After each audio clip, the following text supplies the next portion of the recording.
Boy, Christmas brought so much joy. Couldn't wait for the presents and laughter.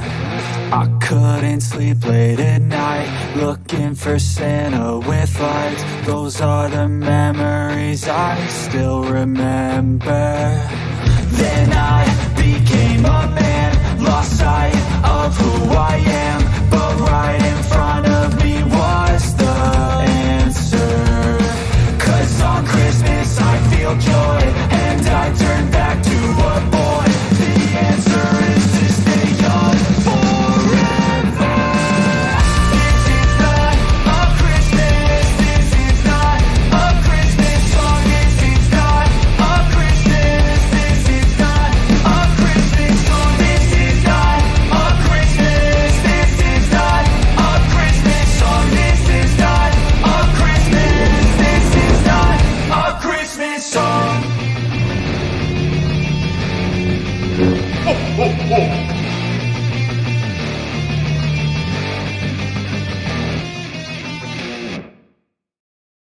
Hello, Star Wars fans. Hey, there's just 102 days until Christmas 2023. And today we've got a breaking news story. Jason Ward's talking about it over on makingstarwars.net. And he's got Bespin Bulletin over there. And of course, Rob Sketchcraft. We delayed the start of this show to give them time to talk about it over there before we started. So we'll briefly mention it here. We'll talk about it briefly, but we're here to talk about that Ahsoka episode 5. I think there's some fantastic things in there to talk about. We've got a couple of guests already dialed in, but here's the deal. If you would like to join the show, if you would like to talk about this episode, then all you have to do is be one of our channel members or a patron. And the link is posted in Discord into members only. It's posted in Patreon. It's posted in YouTube under the community tab for members. So in any of those places, you can find the link to join the show if you'd like to talk about the topics today. And we will get your voices heard. Hey, you'll also notice we've updated the Wall of Fame for episode number 5. That's from the predictions game. We had a few people do really well. And you notice Nikki right there in the front. She has more than 11 points. How did she do that? Because we have 10 yes and no plus a bonus point. Well, she got a couple wrong, but she got a 5-point bonus question. So you can do that too. You can get more than 100%. And that's the case for Nikki. She got over 100%. We got a number of people here on the predictions for episode 5. From a prediction standpoint, pretty easy to predict as we saw what was coming. But from so that's why the list is so long. But just because it's easy to predict using my game doesn't mean it was predictable from a episode standpoint. I think a lot of us were really, really impressed with what they did. So you've seen page 1 of the list go by a couple of times. I'll go to page 2. We have 2 pages of the Wall of Fame this week. And here's the continued list, starting with Brian Kelly and Ducky Momo. We've got many familiar folks. Ethan and Jumpin' Jamie. Fitz is in there, as well as Stelina, Vanessa, and Wesley. So you guys, congratulations on making it into the Wall of Fame for your predictions for episode 5. And then as we do, we take these predictions every week and we accumulate them. And you could carry your points over and accumulate through the season. And anybody from a season perspective that keeps up with me on my predictions, you tie or you do better than Santa, you too can get onto the leaderboard. And we've got only 3 folks on the leaderboard at this point of the season. We're a little over halfway. Baymax, Corlo Wren, and Brian Stone. And Brian's tied with me at 32.5. So he's got to keep up or you'll fall off. Or Santa's got to have a bad week.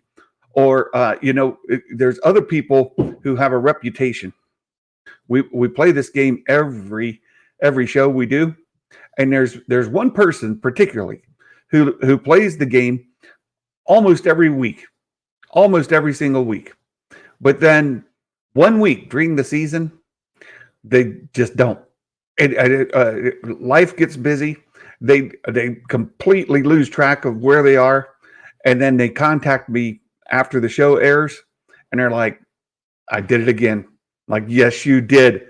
Yes, you did. And that person, he's in the chat. He knows who he is. I was looking to see if he owns up to it, or if I have to out him. He knows who he is.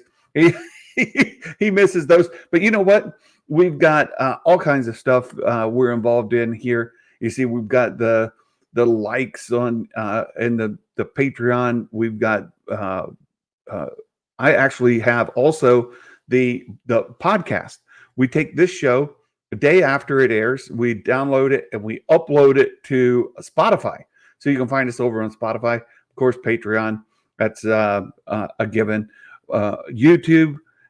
We're on Facebook, Twitter, Threads, X, all those things. We're on all those things. And Jedi Mike put a thing. There's the $1 Patreon questions available.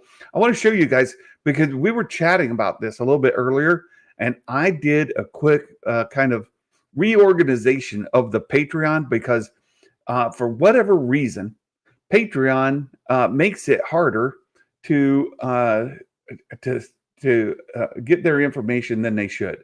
Hold on, I've got a window here. Let me find my Bespin Bulletin article, and I'll add this to the Bespin Bulletin. Well, apparently I don't. So let me let me do this. I'm going to move Patreon over here. I'm going to grab Patreon and show you all. Patreon added a new feature just a couple of weeks ago. It's brand new to Patreon, and it's called Collections. And one of the big problems with Patreon is like staying involved in a conversation, because these conversations, they just get deeper and deeper and deeper, and then you have trouble finding the thread. So what they've done is they have this new feature called Collections. If you come into, so here's what I'm talking about. Like, this just goes on and on and on and on and on, and finding a post that's like a month old can take you forever. And I thought I solved the problem by taking one of these things and pinning it, right? You'll see up here at the very top, this is a pinned message at the top, Patreon only live stream questions. And it's supposed to, right? It's pinned. If you go on your app though, like in the web page, this stays right on the top all the time.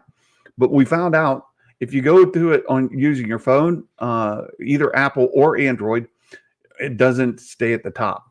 So what I did is I created a brand new collection.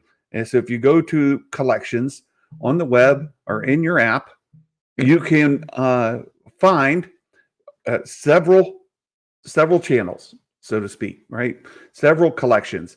And you can see all the books that we've done. You see Plagueis is there, Thrawn Alliances, and Thrawn Treason. All those are there. The entire books, we break them all down. But then I created a new one called Pinned Messages. This is the key one. It makes it much easier to find. If you go to Pinned Messages, you'll see inside of there's only a handful of messages. We have the Patreon only live stream questions. And as it says here, you can use that sort of as an unlimited super chat. So if you've joined for just $1 a month, you come into the Collections, Pinned Messages, go to the Patreon only live stream questions. You can put a question in there or a topic, and as long as it's appropriate, I'll bring it onto the show, and we'll talk about it as one of our live streams. So there's your opportunity to get a question presented. If you're limited on budget and can't be, dropping super chats on every live stream you go to, you can come in here, and part of your patron membership is that you can submit live stream questions for free, just for your subscription. And then here's the link to the Spotify. And then from time to time, people try to mail me things. Here's the mail correspondence. You can send something to me, to Star Wars Santa, right there, using this public mailbox. And that's how I get information. Then I put a link on here to my Santa Claus channel. So if you're interested in seeing what it's like when I'm being Santa Claus, you can catch that right there. So all of that's there. That's right available in Patreon and under the pinned messages.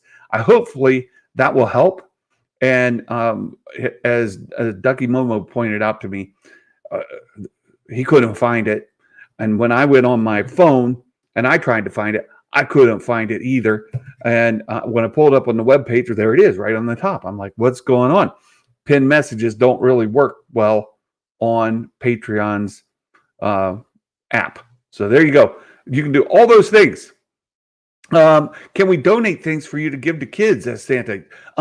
Trev, fantastic questions. Yes, you can. If you send anything to that public mailbox that you want me to use as a donation, I will take it and donate it. We are involved in the Santa organization I'm involved in, does an annual toy drive for Toys for Tots. We collect toys all year round. And in October, we take all those gifts that have been donated and we give it to the Toys for Tots organization, the Marine Corps group that does that. And then we start accumulating. And why do we do it in October instead of December? Well, because once we become Santa Clauses, and that starts in early November, we don't have time to get together for meetings or do anything like that. We're all out being Santa Clauses in our local businesses and homes and community and all those kind of things. So if you want to donate toys, you can absolutely do that. Roland says, can I donate a hot toy? The only thing on the toy donations is it has to be a new, unopened gift, unwrapped, unopened. So if you want to send a hot toy and you want to have that donated, make sure that it's new, unopened, and unwrapped so that we can donate it. But yes, you could do that. You absolutely could do that, Roland, if that's something you're interested in doing. So there you have it. All of the information to share at the top of the channel, the show today. There's one additional thing before I bring in my guests. I wanted to mention this story that Bestman Bulletin broke, and let me pull it up here so you all can see it. I'm sure by now most of you or all of you have seen this. Vanessa says, when will you have your Santa link up so we can start booking virtual visits? Oh, we need to do that. We need to do that pretty soon, Vanessa, and it would be great to do that. I was just thinking about reaching out to my partner who does the online virtual stuff to get that going for the season. So that we'll get that up very soon, very, very soon. Let's share this article from Bestman Bulletin. And the gist of it is the Lando writer, the Glover brothers, they reveal the series is now a movie. Well, if we read the actual article itself, Stephen Glover says that he was in an interview, right? He was in an interview. Here's all the stuff about how you can support Bestman, which, folks, if you have the ability to do so, that would be great. But during an appearance on the podcast, Pablo Torre finds out. So he was on a podcast being interviewed, and they asked him about how this Lando show is going. And he answered, and what he said is, oh boy, you shouldn't have said that. I mean, I could pretty much be like, we're doing well, it's not even a show. I'm sure the nerds will figure it out. They'll read my lips or something. The idea right now is to do a movie. So that's the short of it. The idea right now is to do a movie. But he also mentions right in the same breath that it's like the game of telephone. You guys know the game of telephone, right? It's where I tell you there's a small gray elephant on the back of a tortoise walking through the forest, right? I say that, and then Jedi Mike hears me say that, and then he calls up Roland and says, "There's an elephant walking through the tundra with a turtle," and then Roland calls me back and says, "There's an elephant walking on the grass with a turtle on its back, right? And I get the message back. I'm like, that's not what I said. It's not what I said. And so that's the game of telephone, right? It goes through iterations and people misinterpret it and they repeat it wrong, right? So this is what he's saying. It's sort of like telephone with the information coming out. So that's what he's saying. Like, it's a game of telephone. Things are changing. People are misinterpreting things. All I know right now is we're thinking about a movie. Does that mean that this movie will ever get made? Does this mean that it will be released? They've decided the Disney Plus show is not going to happen. It's going to be a movie. Maybe. Who knows?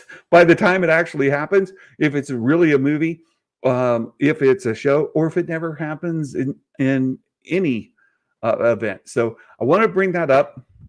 And let's bring on our guests. I got Jedi Mike, a regular on the show. Good to see you, Mike. And then Roland, 2 weeks in a row. Good to see you. What's up? Hey, Roland. Hey, Santa. Hey, so what do you all think about the movie idea of Lando versus a Disney Plus idea? You think it's going to be a movie? You think it's going to be a show? You don't think it's going to happen at all? What are your thoughts? Mike, would you like to go first? I was just in the Making Star Wars stream, so I'm kind of biased. I already heard a lot about what they were talking about, so I speculate that they do want to grow a Lando audience, and they wanted to on Disney Plus, and so why not make it a movie? I think it's the new Solo 2, basically, for me. Okay, what do you think, Roland? I'm a little bit skeptical because, we had the Boba Fett was going to be a movie, and then it became a show, and now we have a show that's going to become a movie. So I don't really know if Disney knows what they want to do with Lando.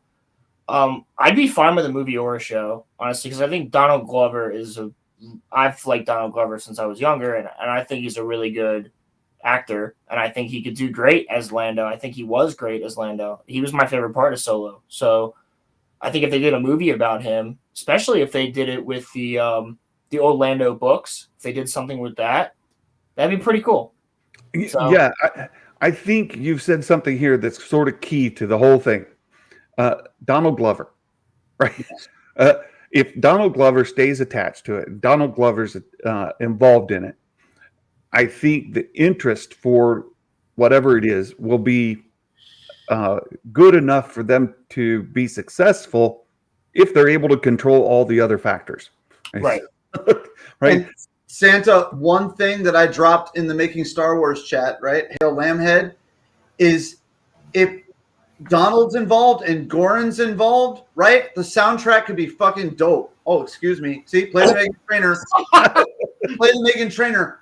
It could be so dope, and I think Wakanda Forever vibes. We could have a Star Wars interesting, unbelievable hip hop soundtrack that goes with Lando, but that's just far out me. What up, little boy? Michael. Hey, I do own you're man, I love that. and Santa. Oh, I'm an Imperial supporter. Oh yeah. so right here. So Yep. real quick, Rural Farm Boy, what do you think about the Lando thing being a movie, being a show, or not happening at all? Left lane drivers just make no sense to me. I'm on my way home from work. I see them every day. They're passing nobody. Why are they in the left lane? It makes no. All right, I was at work and I saw Bespin's post in the Twitterverse. Yeah. It's not X. It's still Twitter.com. Right. it's still Saw the post. I retweeted it, as I do with all my friends. I didn't get to go dive into the article, but just from the headline of it, I thought I already got the gist of what was being, and I got to go do the replay for what the live stream that Mike was just in. Tell me a Star Wars story. Santa knows how I think. Tell me a Star Wars. Disney Plus on a big screen. Tell me a Star Wars story. Fantastic. I love that attitude. And the more we can do that, and I've said this before, it's worth repeating.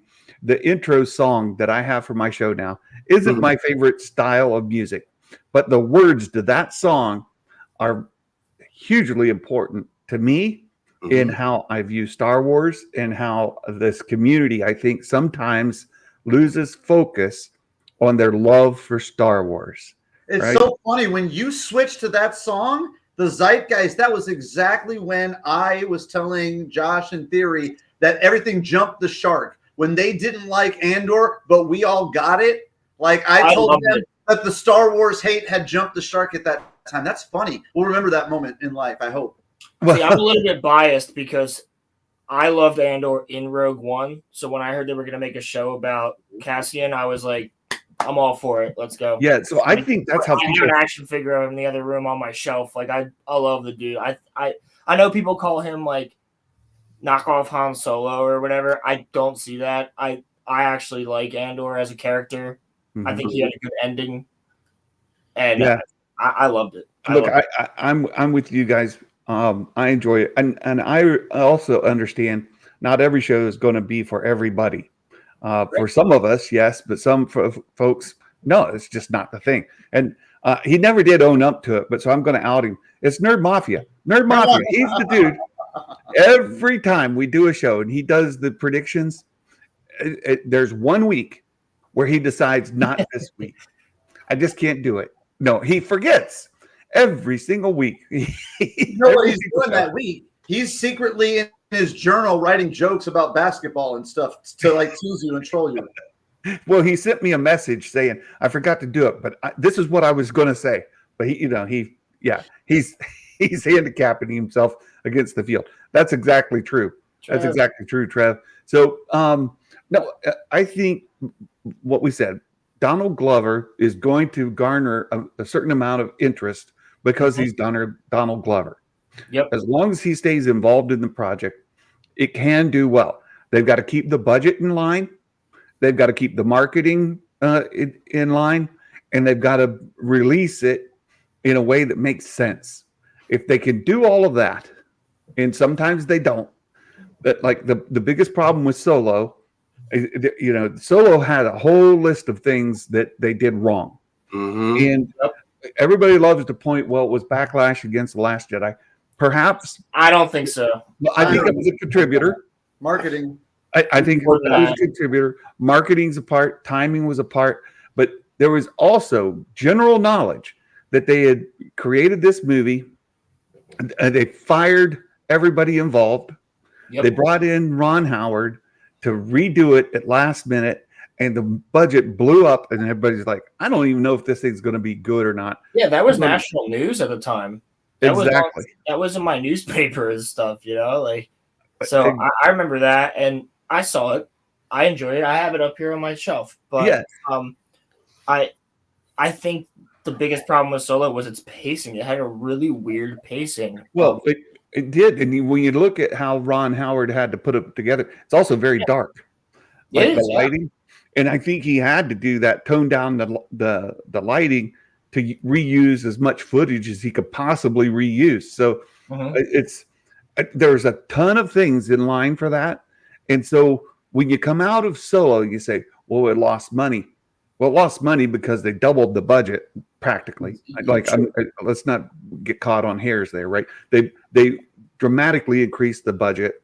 They reshot a ton of it. They had to re-edit all of it, and then it didn't really have buzz on the street. It didn't have a lot of excitement, and let's not forget Harrison Ford.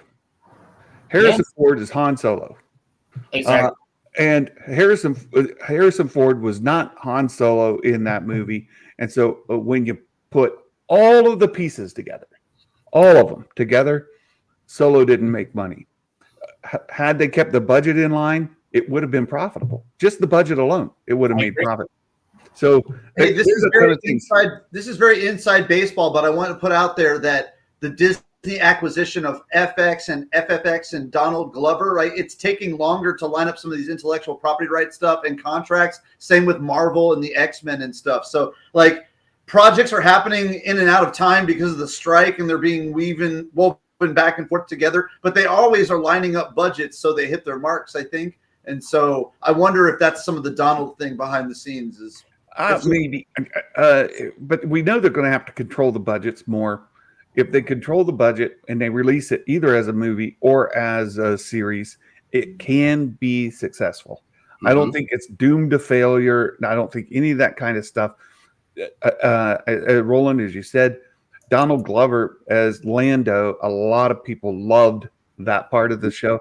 And I'll say also, over the years, Solo has gathered more and more support and more and more enjoyment. So if folks have a more positive attitude toward it than they did, it may not be like on their high side of movies, but it has raised from wherever it was.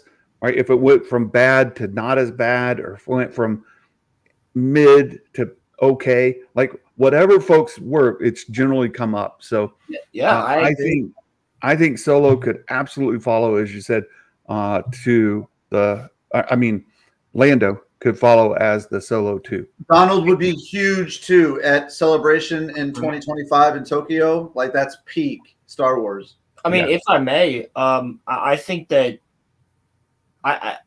the thing that at first I was a little bit iffy before that movie came out, and then I saw that Harrison Ford actually talked with Alden on how to be Han Solo, and he was like, "This kid's got it. This guy's going to be the one who can do it," and that gave me hope. And while I might think the pacing is a little bit weird, I don't think the acting is bad. I think everybody did the best that they could do, and especially with all the behind the scenes craziness that went on with that movie, and I really genuinely think like it's a solid movie. I like Rogue One more, but I had a friend who came out of that movie, and he's a massive lifelong Star Wars fan and like a purist, like, you know, the type of guys that's like, I don't like the sequel trilogy, you know what I mean? But he was like, I loved Solo. He loves it. He loves that movie. I love. Oops, I hit the button. I like what Trev put here. We get a trilogy of movies: Solo, Lando, Kira. Perfect. That's cool. That's perfect. I think that'd be great. Santa, do you read the comics, right? It's a little.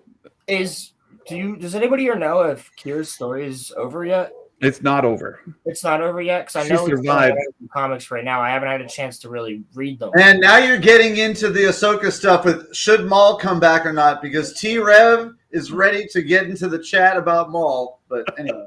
Well, we will go because I think Kira and I think Maul and I think the end of Solo, and that's why Solo 2 could have a thread that feeds into the Mandoverse.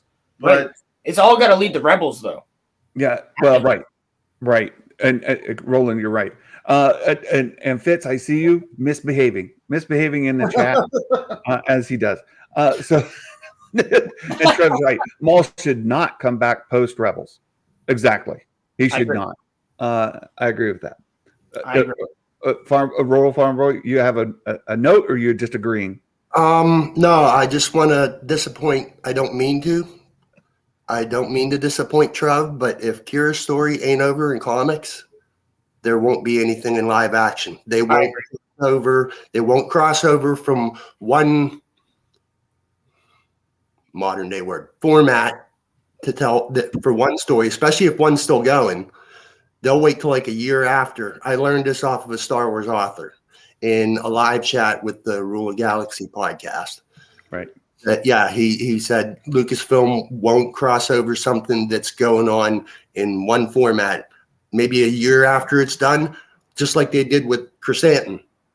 He was in comics, and then a year later, got to see him in Boba Fett. Yeah, but I love seeing Chrysanthemum though. Solo, yeah, and what was his other pick? Amal. Yes. Yeah, but Kira. Sorry, Trev. Lucasfilm. Yeah. Look, I would love to see it. I would absolutely love to see it. But as far as Maul coming back, I think that is closed. I hope that they don't bring him back again. He was, that should be done. But I think he's definitely fine. we're here to talk about this last Ahsoka episode. Oh my goodness, there's a lot to talk about. there's a ton of things to talk about, and so let me just let it go. There's a couple things on my mind. We'll see if you guys bring them up, or if we don't, I'll bring them up later. So we'll just kind of go around, let you all say what's on your mind about this last Ahsoka episode, and Mike, we'll let you go first. Well, I thought it was excellent. The acting, the sound design, everything was fun. Man, was it a great cliffhanger at the end. I loved it. Fantastic. Roland. I thought it was, I mean, obviously the Anakin parts were my favorite, the flashbacks and things like that. I thought that was sweet. And as a huge Clone Wars fan, that did a lot for me. I grew up with it, so I loved it. I thought this was the best episode so far. I wish that we got maybe at the end some Balin, maybe, but that's about it. Okay, and Rural Farm Boy. Yesterday, I got home from work, and I put out in the Twitterverse what my intentions was to sit down and do that, go watch Meg, and then replay yours, and then replay Jason's, and then jump back into my audio because I already had 15 spoiler reviews from friends. Already just today, we're already a day past it, and I think I watched it back to back 3 times yesterday. Because I did my first time, and then I went in and I wiped out all my YouTube friends replays, and then I said, it's only 49 minutes. I got to go do this again. So I came back in here and I put it on, and then I did it again after that. And then I think, and now I've got reviews. I think I've heard it more times than I've seen it. Yeah, I've watched it 3 times now. Yeah, and I'm going to be watching it again later today. Have my cousin over so he can watch it with me. So yeah, I've had 20 plus some because I was ×2 speed today. People dropped me like 26 podcast episodes. Oh wow! So like I said, I've heard it. Oh, I'm not even done. They ain't over yet. Yeah, I watched it with Theory and then X-Wing. Not X-Wing. I watched Josh's review and then I watched Santa break it down too. So yeah. So yeah, let me ask you with it. Let me ask you all a couple of key questions coming out of it. Yes, sir.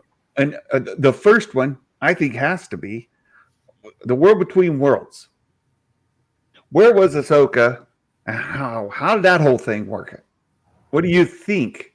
I don't think we have an answer. First of all, I don't think there's an answer. So whatever you think can be right, even if we disagree.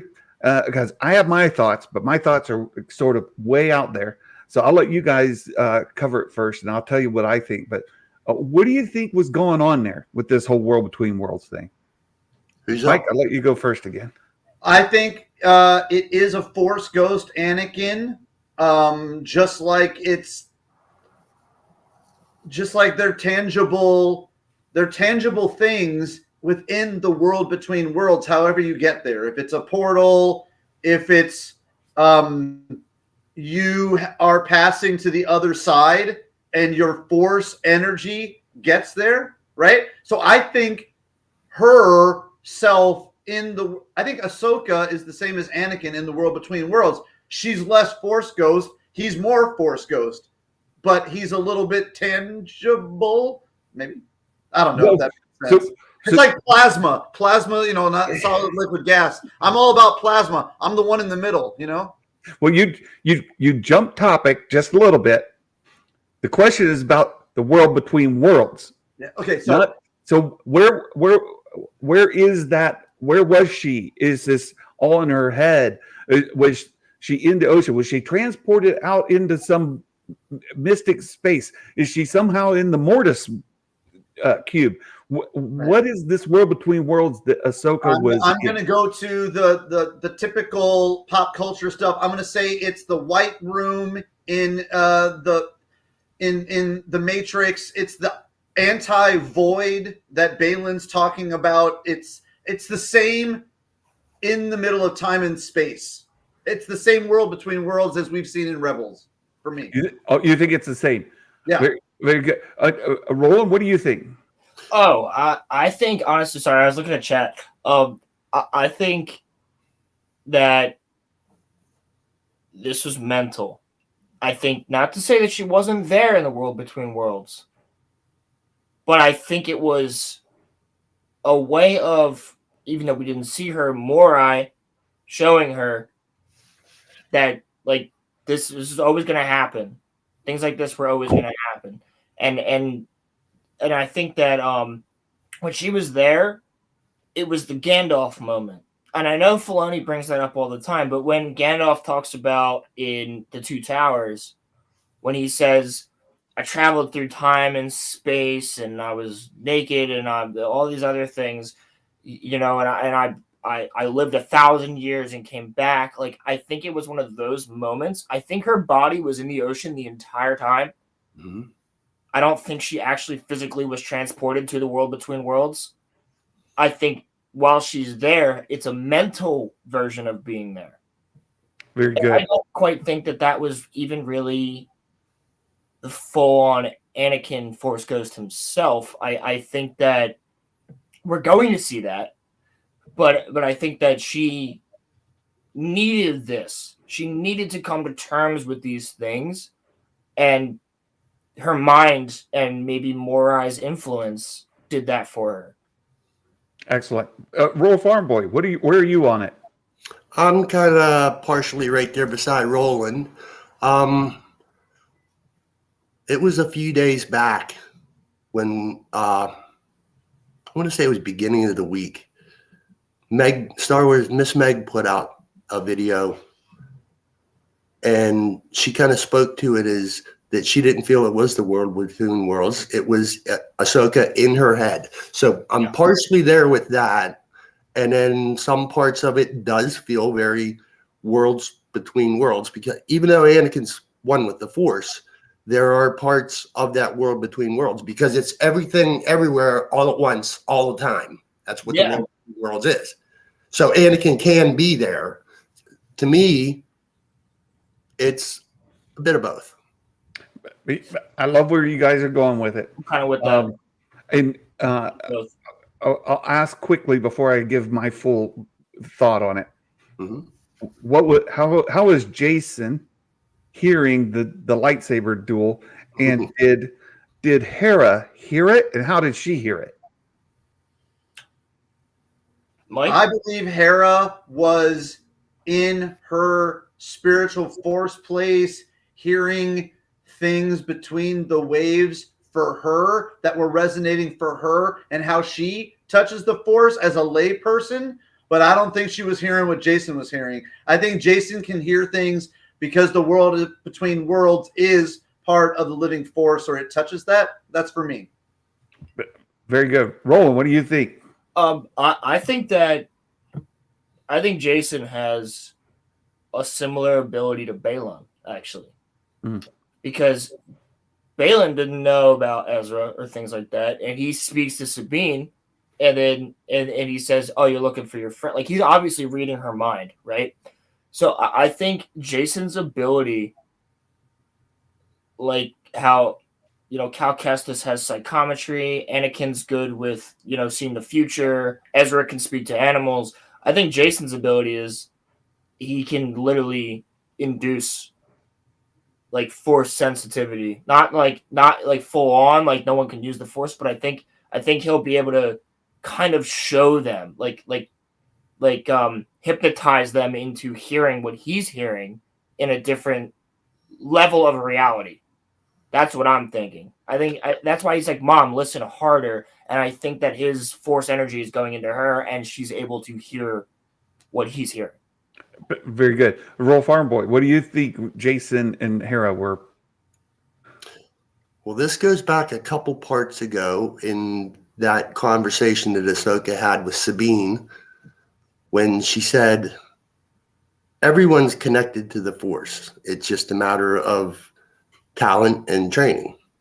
So, yeah, the Force touches Hera, I've heard it said every now and again that someone has the Force. No one has the Force. If anything, the Force has us. Yeah, exactly. Yeah. So, and also remember, there's been some years that Hera's spent here and there in the galaxy with Kanan and Ezra.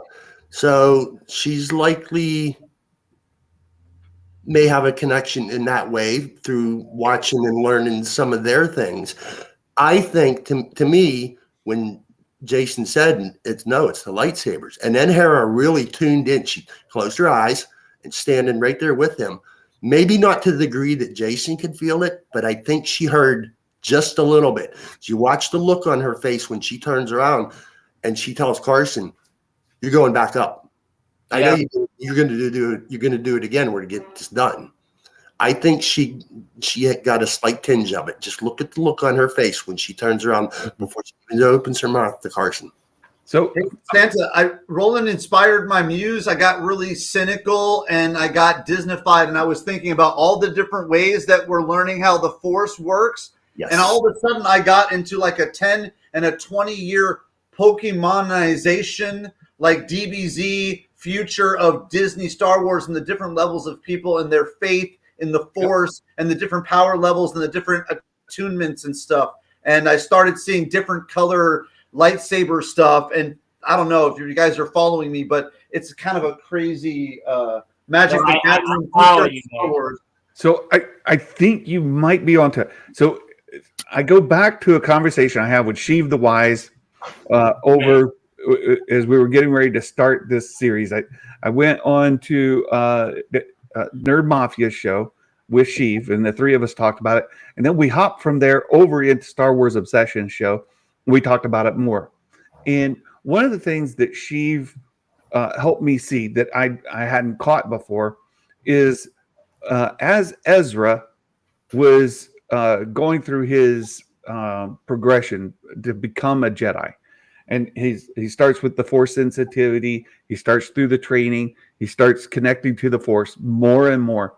As he's on that journey, one thing Dave pointed out is that he starts touching the world between worlds early on. Yeah, when he speaks to Yoda, right? Yeah, when he speaks to Yoda, and there's those little like dancing fireballs kind of things. Yep. He's touched. David explained he's touching the world between worlds. He wasn't in a portal when he was touching that. He was just meditating, channeling it, right? And the whole holocron thing opened up something like that also. Maybe, but then he goes to a point where he can actually see Yoda. Right? He's talking to Yoda, and then he can see Yoda, and they're like face to face. And Yoda's not really there, but he's seeing. He's touching the world between worlds, so it's becoming more material, right? Right. He gets his kyber crystal, and he's like standing in this space that looks like the world between worlds, and then he goes into a portal, so it becomes more and more and more material as he makes this connection to the Force. I think what we may be seeing is a new Force ability. It's in being able to to communicate with and to transfer into the world between worlds. I don't think it's tied to a portal per se. That he definitely used a portal to go in physically, but I think he just he could, and maybe he still can, go into the world between worlds wherever he is. It just happened for him. This connection to the Force was strengthened on Lothal. Lothal has this it's a nexus. This portal. It's a nexus and all of that. So take that knowledge, put it into Ahsoka, and she goes over the cliff, right, and into the water. I agree with Roland, and I think she was in the water the whole time. But this ability to communicate with and to go into the world between worlds manifest as a Force ability from wherever you are. So she's in the water. She manifests the world between worlds around her. She's still in the water. Jason can hear it because that's where she is. That's where she manifests it. Right. It's sort of like what did I was chatting with Meg and Jason this morning, and kind of developing this thought with them as well. I put it. What's the term I used? Oh, phasing between dimensions. It's like phasing between dimensions. If you think about multi-dimensional kind of theory, Right. This world between worlds is a place between dimensions. You've got the living force and the cosmic force. I think of it as purgatory. It's a phase between the two. It exists between the two. So she was where she was. She didn't go to some other place in the galaxy. She wasn't transported to some other realm. She's there, but she's kind of phased between dimensions, the world between worlds. And it's hey, Rob's here from over at the Making Star Wars. Oh, it's Kidscraft, yeah. Kidscraft made it him. So I think that's what's going on. I think she manifested, and it's similar. So there's that. How did Jason hear it? Because that's where she manifests this space. Is she manifested? That's a force ability to manifest the world between worlds, the phase between dimensions, and then he could hear it because that's where she is, and he could connect to the force. And then, as I agree with what you have also said about Hera's proximity to Jason and her connection to her son, allowed her to get a bit of an echo or a transfer of that from him. So that I'm with all of you on all of that. But this force ability, I think they're developing it similar to like becoming a force ghost, right? We didn't have force ghosts before Qui-Gon Jinn did it, and then it became a thing. I think we may be going in a direction where the world between worlds is a force ability that somebody can access. So the next question really cool point. It jumps ahead to where Jedi Mike went on it earlier. So who's that Anakin? Well, real fast, Santa, you made a great point. I just want to add to that do you think it has to do with the Celestials in some way? Because we see them on the entrance to the world between worlds. So do you think that these people might, the ones who are able to access it, maybe they have celestial DNA? Similar to any Halo fans out there, how the main character, Master Chief, has Forerunner DNA a little bit. Interesting. So Ezra, I don't want that whole Night Sister Ancestors thing that Screen Crush is talking about to be true. That's just me. Yeah, but I'm a very naive person. I don't really want to know where the story's going. Would Ezra have celestial DNA? I mean, down the line, like way down the line. Like, I'm not saying that his family was. I'm saying, like, maybe even just a smidge, one chromosome. Right. You know what I mean? Like Luke and Leia. One strand of DNA. It comes through, right? And then down to Ben, right? It goes down through the DNA, that celestial DNA heritage is passed through. So if we tracked Ezra's heritage far enough, we might find somebody in his lineage who has this celestial. That's a possibility. It is. But I think we may be going that direction. And so the question then becomes about Luke Skywalker, or not Luke, Anakin Skywalker. What there were some things he said that make you wonder, quandary. Is that really Anakin? Is this all a projection? Is this the Force, like the cave on Dagobah?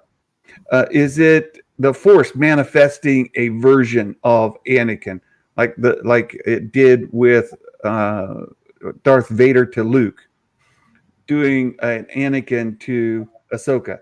Was it actually Anakin as a Force ghost there in this phased space between spaces, right?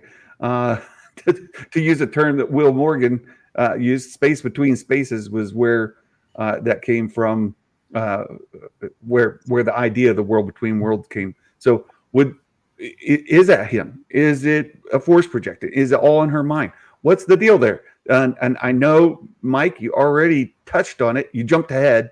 Star But Wars I'll Mania just killed it. I'll let you kind of revisit it again. What do you think? Well, I truly believe that it is the whole Anakin. It's just more of him. So I don't think we've ever seen. Have we ever seen Force Ghost train people? Like we've seen Force Ghost-ish type temple guards train Kanan maybe in a temple setting. Like I'm just saying, I think this is the new version.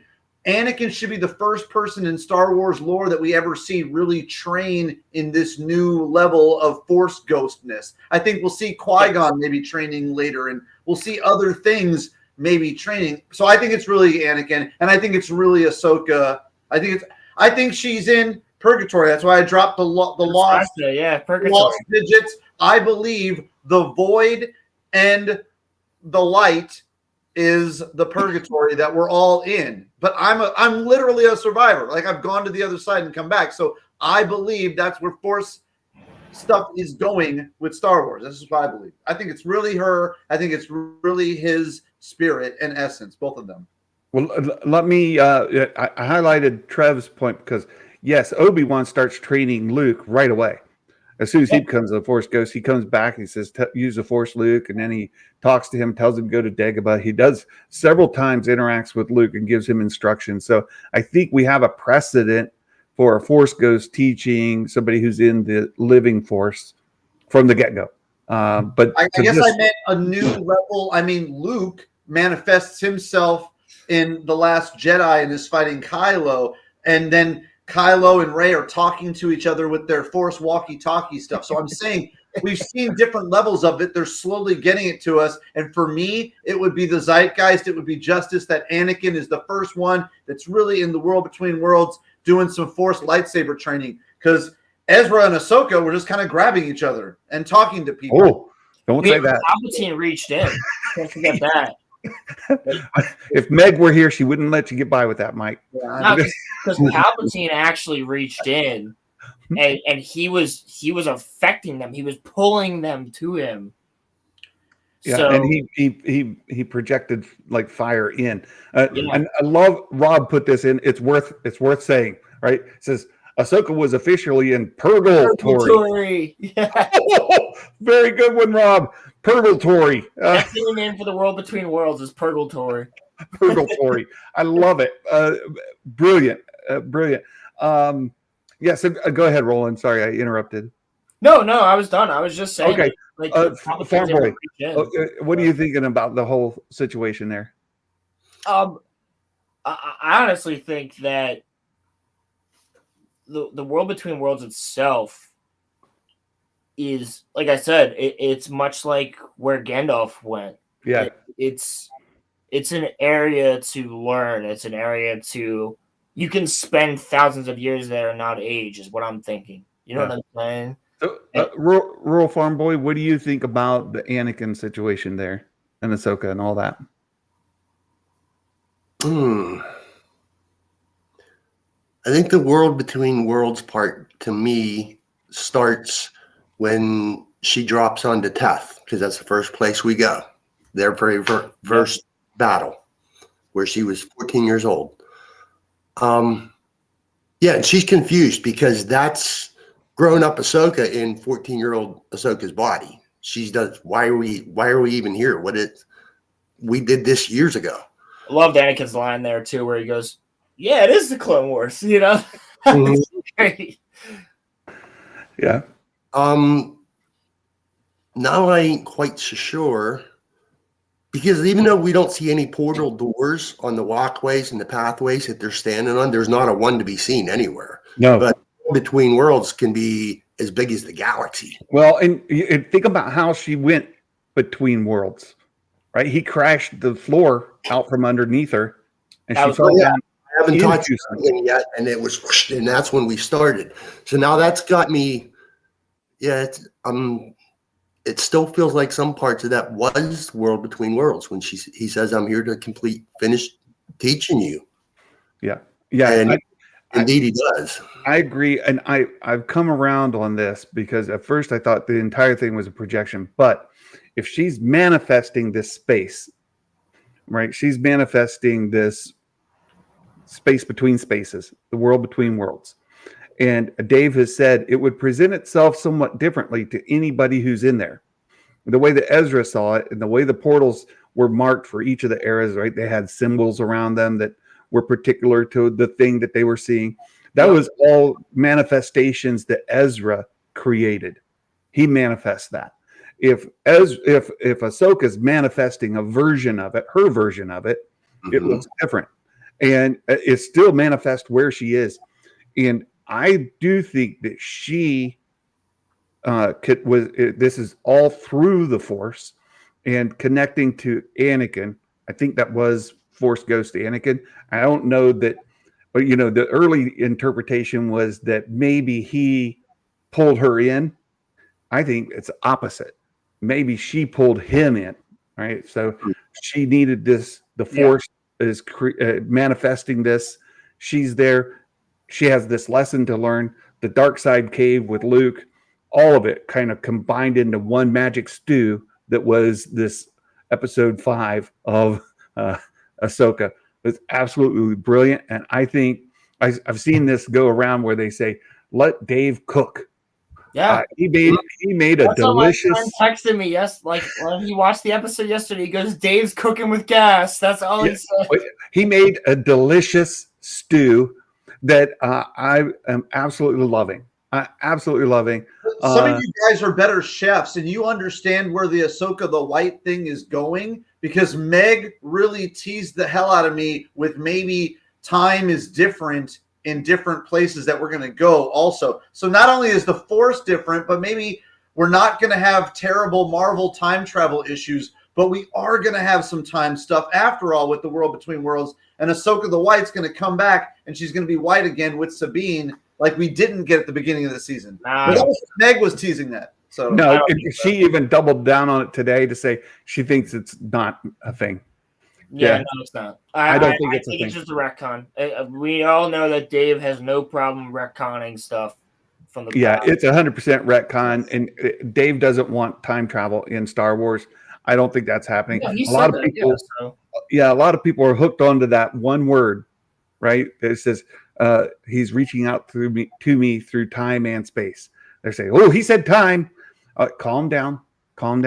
Well, I think that Santa, when you bring up the time and space thing, this is gonna get into a different Yeah, I don't think it's time travel. If time is different in there, if like Thrawn's been there and he's aged 10 years, but it hasn't been as long here. That's sorry, I interrupted. Yeah, no, you're right, Mike. That's what I'm thinking. I think what she means is that Thrawn is reaching out to her through everything. Like no matter what, she's already heard this. Like maybe on Morgan's side, she heard Thrawn talk to her when she was a teenager. You get what I'm saying? Think about this. I've heard it explained. When you're looking through a telescope, like one of these giant telescopes, and you're looking at a galaxy that's many light years away, right? You're looking at it now, but what you see happened light years ago. Right. Right. A star that we're seeing right now might be gone already.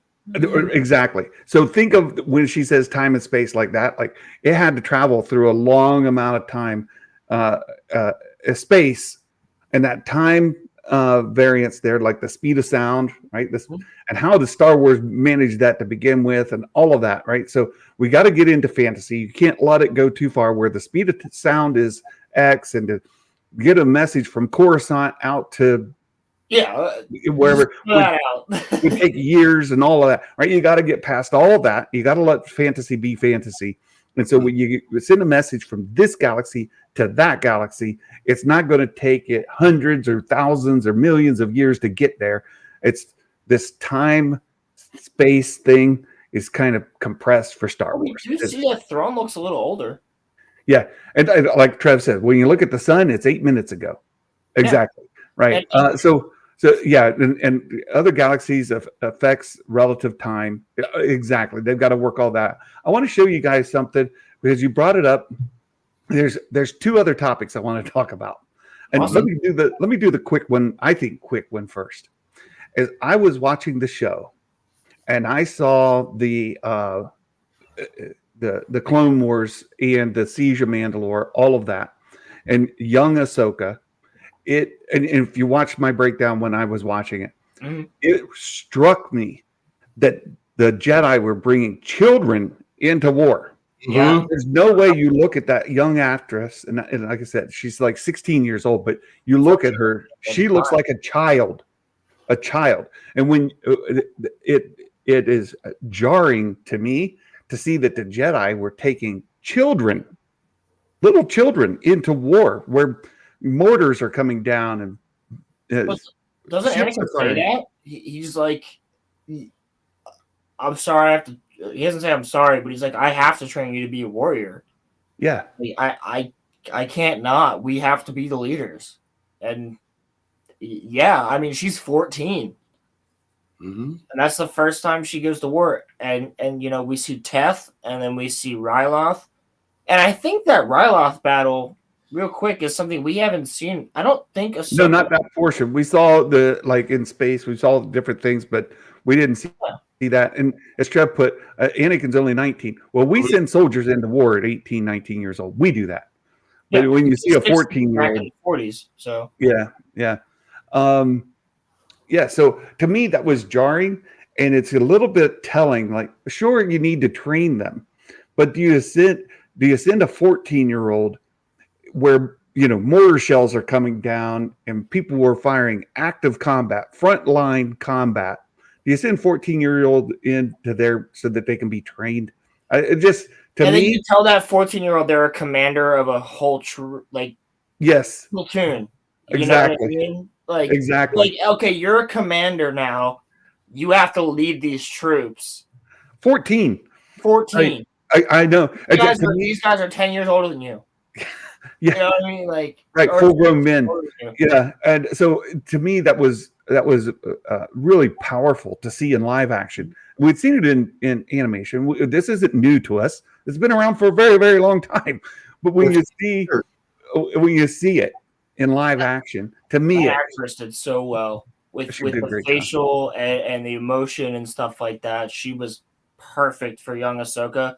And as a Clone Wars fan, I've been wanting live action Clone Wars for so long, and they gave me Cad Bane, and I was happy, and now they've given me this, and I'm even more happy. Yeah. So I want to bring up something because you guys brought this up, the significance of Ahsoka the Gray and Ahsoka the White in this transformation. I had a comment yesterday on the video, came in afterwards. Sam the Sham, who shows up in our chat frequently, and he's part of our Discord. He posted this comment. He did a fantastic job of thinking it through. So if you're not a member of our Discord, what's wrong with you? Go do it. Go do it. It's a fun Discord. The link is in the description. But you can find it. But I'm not watch out for KK's thongs, by the way. You really got to watch. But there's some things there that nobody wants to see, including me without a beard. You don't want to see it. But he posted this. I'm not going to read the whole thing, but there's a couple parts in here that I thought were great, and it's worth reading. So here's the whole thing, and I give credit to Sam the Sham. I just did a copy paste. This is all Sam. He says Anakin's lessons, and then Ahsoka's problems, and how Anakin resolved Ahsoka's problems.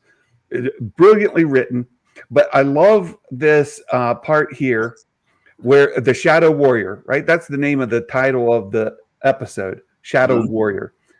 Ahsoka is the Shadow Warrior, fulcrum, hidden, secret, not out front, not a beacon of hope, not leading the good fight, right?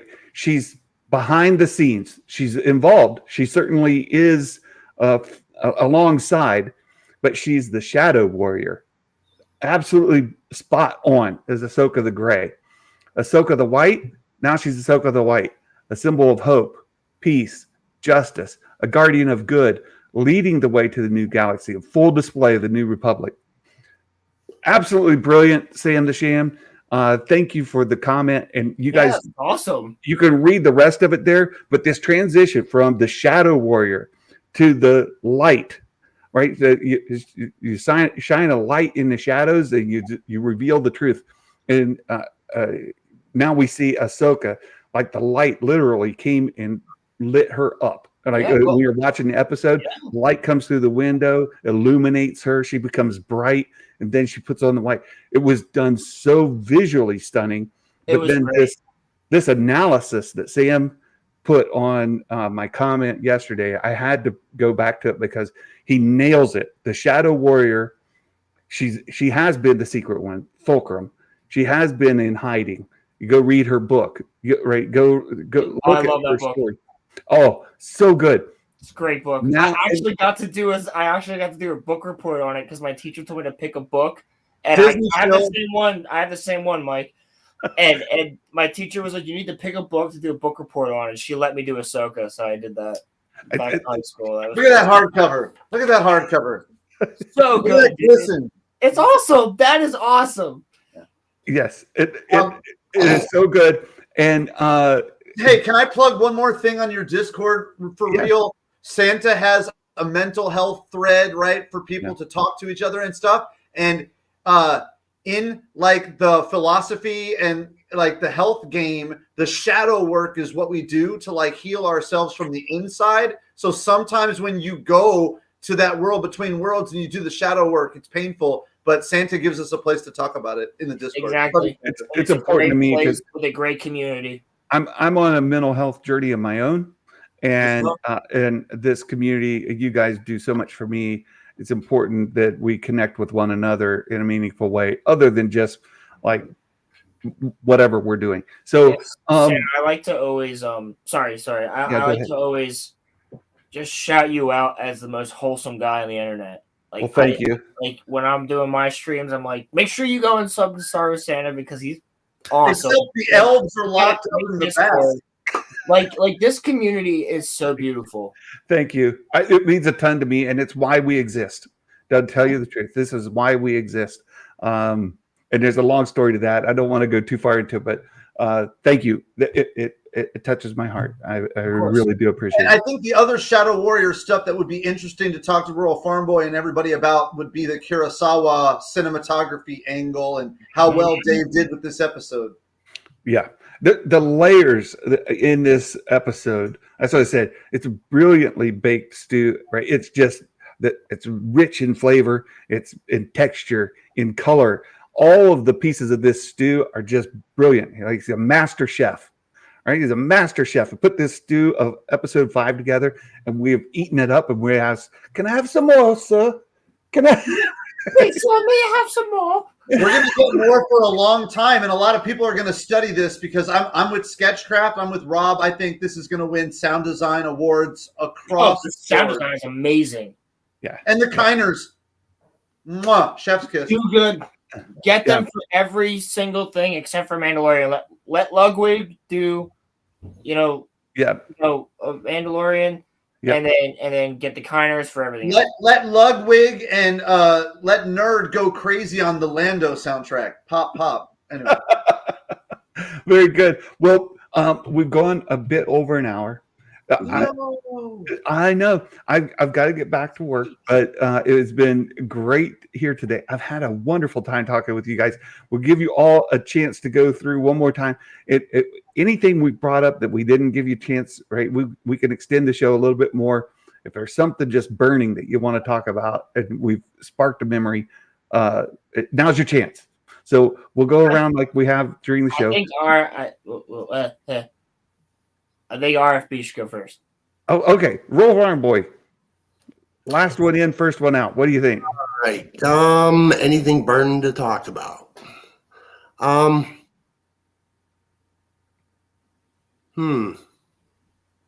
anxious to get back into my playlist to get into listening to. I've already heard folks calling out when John Williams is ready to really step down to let Kevin and his boys and his daughter do what the Kiners. Yeah, it's an easy. That's an easy one. They so understand it so well, well. Yeah, and they've collaborated with Ludwig, so they're great. It's a great team. I agree. Ahsoka, 3 more weeks left to go. They're welcome to take their time. How are we sitting in the middle of September now? I know. Yeah, and then once you hit October, what is it, 8th, 9th, then it's going to be just like that sea on Satos. It's going to be wide open with a lot of nothing. Yeah, yeah, It's it been is. a long time, unless they drop another Tales of the Jedi randomly out of nowhere, like Um, Bad Batch, because they didn't tell us about Bad Batch till like what, season 2, like 2 months before, 3 months before it. They were like, "Oh, Bad Batch is gonna come out in 3 months." By the way, yeah, yeah. That is, on the in between, like I always say, if anybody's got open ears and spots for you're looking for somebody to listen to, and you're in the Twitterverse, hit me up because I share everything that I listen to what's every your day. Twitter? I'll follow you right now. Yeah. Rural Farm Boy does a great job of that. Mike Porter also does a great job of that. Yep. And how do we find you on Twitter, Rural Farm Boy? Twitterverse, my handle is A Rural Farm Boy, all one word. A Rural Farm Boy. One word. I do because of the folks that I listen to. It ain't about me. It's about them. It's about, I've heard this. It's a lot of fun. Give it a listen. It just happened. One of Jason's friends, Darth Del Rio, is a Mark. I just tweeted out that I was listening. When I'm at home, I go show by show. Pardon. So as I'm listening, I'll go put it in the Twitterverse when my iPod wants to cooperate with me because it's 4 years old. I can't find you. This is who I'm listening to. This is kind of what they're talking about. It's a lot of fun. Give them a listen. Yeah, Mark just picked up on The Saga Continues. There's 3 friends that have been going for like 11 or 12 years. They're long timers to me. And he's like, I just found this because of you. And I'm like, that's why I do what I do. It's about them. Give them the listen. So there's a capital R on rural. Small A, capital R. Small A, capital R. Rural Farm Boy. Yeah, all together. Me sitting at my kitchen table with, where the heck is it? Nah, my radio behind me. I used to plug my iPod in. Is Farm Boy all lowercase? What's that? Is Farm Boy all lowercase? I just put it into the chat. Oh, sweet. So you can see it there. That's his Twitter handle. Yep. Mike, last thoughts. Well, I love the eloquence of the jokes and the writings in this chat, in the Making Star Wars chat. I love Meg and her chat. And so my biggest thing today is Purgatory. I loved it, and I want to talk more That's about amazing.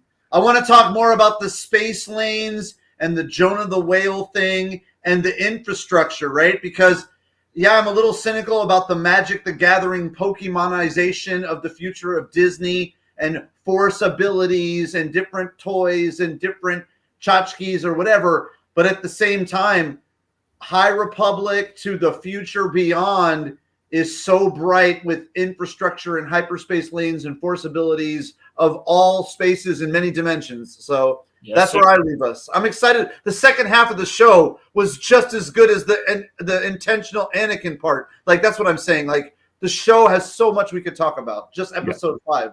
Yeah. Very good. Yeah, and the Purgatory, right? The Purgles, the travel in, as you mentioned, like the Jonah or the Pinocchio kind of thing, right? In the mouth of the whale.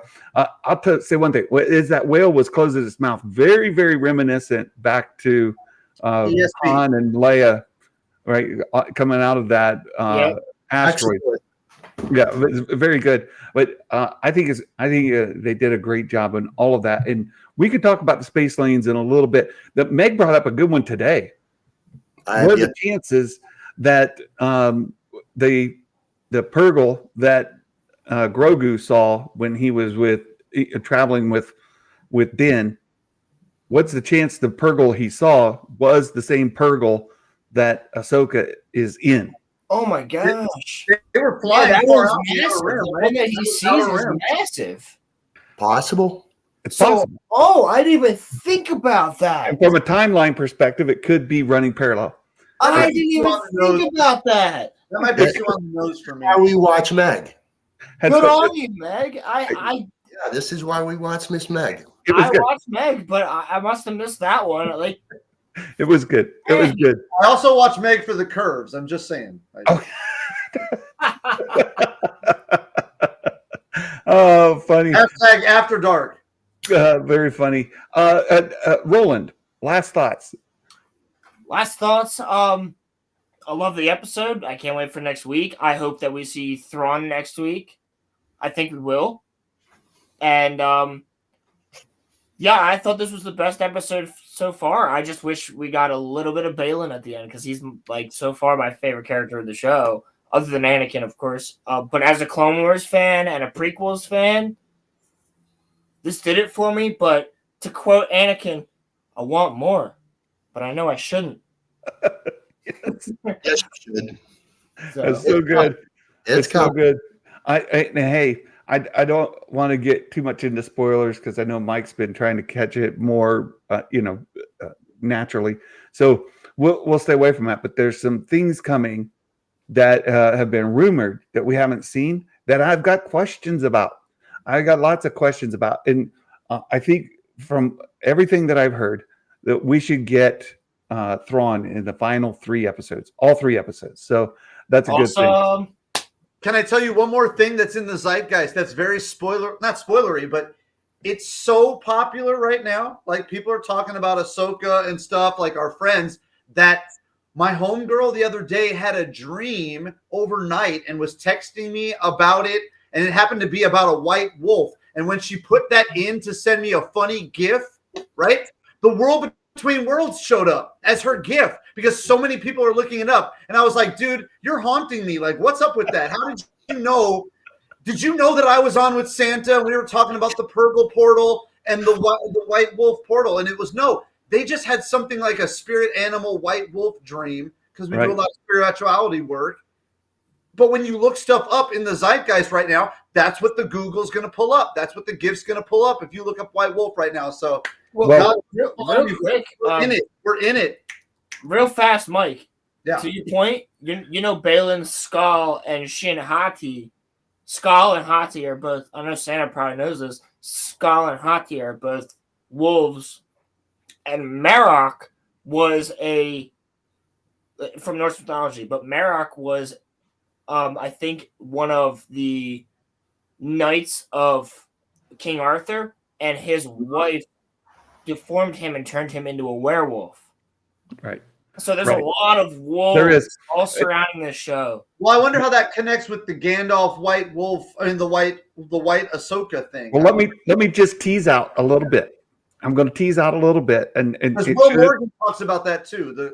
Look, it shouldn't be too spoilery, but we have we had some rumors early on about the Lost Wolves being part of the series. I love them. Like Ahsoka riding a giant white Lost Wolf. Well, didn't they make a huge head that's like the T-Rex or something? So there's things, right? There's things. I don't want to get too much into details, but there's things about this giant white wolf that Ahsoka's riding, and I've gotten reports about what was shot and how it was shot and what it looked like and all the details. Not going to go into any of that. But the question that comes up now, and the thing to think about, is we're not on Lothal. Where does the wolf come from? And that's our cliffhanger at the end of the show. We're not going to talk about it. It's something to think about. Is there a space? Force ghosts and animals get in between the world between. We're not going to talk about it. We'll see. It's like 9 3/4. You bring all your Star Wars baggage and you just go as fast as you can into the portal and you just end up wherever you end up. Yes. Is there a space where I can hear it or see it or read it? Because I want all the spoilers all the time. Well, Bespin Bulletin is a great place to go for that. Star Wars is journalism. Making Star Wars. And we share some of it that we can share in our in our Discords. Under which tab? Under the Ahsoka spoilers channels. But some of the things that I know I can't share. No, you Some can't. of the things that Jason and I have talked about, we can't talk about. Yeah, So I know. but- You got but- stuff in your back pocket that you have to sit on, just like Jason does. I understand that. Yeah, and so there's stuff like that we just can't go into. And I said we're not going to talk about it because I know Mike. I'm being respectful of my friend. He doesn't want to get too much into it as well. And I thought that's a great teaser at the end of the show. At the very end of the show, it's a teaser for you all to think about. It's for everybody to think about, and we can discuss it going forward. Think about where's the wolf? Where's I it come love the from? Wolves. I We don't know. hope So hopefully we get some more to talk about in these last 3 episodes that will tie back into the wolf, and that'd be great. We've got one last thing. Mike Porter dad joke. Let's go. The Mike Porter dad joke. Why do the Jedi prefer to travel in hyperspace? I've seen it. This is Yeah. I wonder. Well, because they get nowhere if they traveled in calm space. And you can make all kinds of jokes about hyperspace and calm space around that. So feel free, join our Discord, join the discussion. Meg has a channel for jokes, and he posted Discord's it in great. there. Join it. It's a great place to hang out, you guys. Thank you all for being here, and I can't wait for the last 3 episodes. This next episode should be fantastic. So thanks for hanging out. We'll be back next week as we talk about more. If you're available, come and join again. Be great to have you guys back. I hope I will be. Yeah. All right, we'll catch you guys Thank you for later. having me, Santa. Very good. You guys take care. And thank you all for being here. And I want to personally I've had a great day today. It's been wonderful hanging out with all of you. And if you would like to support us, you would like to join the discussion, come join us over on Patreon and check us out. There's 1 week of free membership over there. And if you time it right, you could be on next week's show and not even have to pay $1. How about that? So you guys, thanks so much. Have a wonderful day. And until next time, my friends, Merry Christmas. And may the force be with you always. Bye-bye.